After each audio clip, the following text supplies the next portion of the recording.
Kishilik huquq kuzatish tashkiloti Yevropa ittifoqi organlariga maktub yozib, Yevropadagi Uyg'urlarning chegaradan qo'g'lab chiqarilmasligini va ularning panohlik iltimosining tezdan bartaraf qilinishini talab qildi. Mazkur tashkilotning Yevropa ittifoqiga mas'ul direktori Lotti bilan Xitoy ishlari direktori Richardson birlikda yozgan maktub Yevropa Kengashi boshlig'i Donald Tusk, Yevropa ittifoqi tashqi ishlar oliy vakili Federna Mogherini qatorliq bir qism yuqori darajalik Yevropa ittifoqi rahbarlariga avatildi. Xitoyning Sharqiy Turkistondagi bostirish harakati doirasida yaqinda tutqun qilingan Ijtimoiy fanlar akademiyasining tarixshunosi Asqar Yunusning Qirg'iziston parlament a'zosi Odil Junusning inisi ekanligi o'tirg'a chiqdi.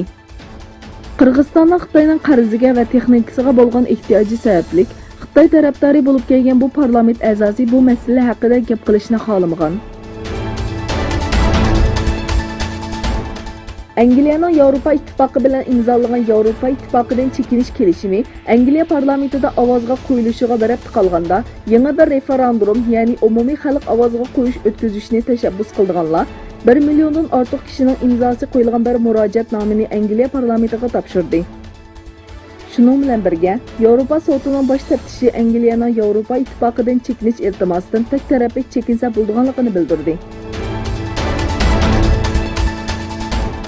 Yaponiya, Turkiyada qurishni planlagan yadro energiyasi qurilishidan chiqimning ishib ketish sababli voz kechmoqchi bo'lganligini bildirdi. Xabar qilinishicha, Yaponiya va Fransiya moliya guruhlari tomonidan huddiga ilingan bu qurilish turidan Yaponiya taraf chiqimning ishib ketish sababli voz kechishni planlamoqda.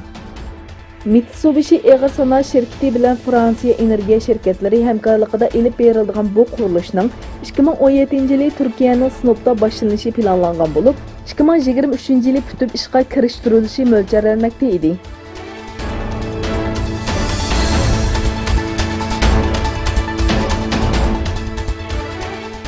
Fransiya hukumati seriq chelikliklar namoyishi sababli kelar yili 1-oydan boshlab yo'lga qo'ymoqchi bo'lgan yiqilg'i beji o'stirish planidan vaqtliq voz kechdi.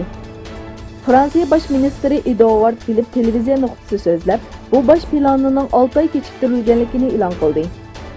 U har qanday bir bosh o'stirilishning davlatning ittifoqligini parchalamasligiga kerakligini ta'kidladi.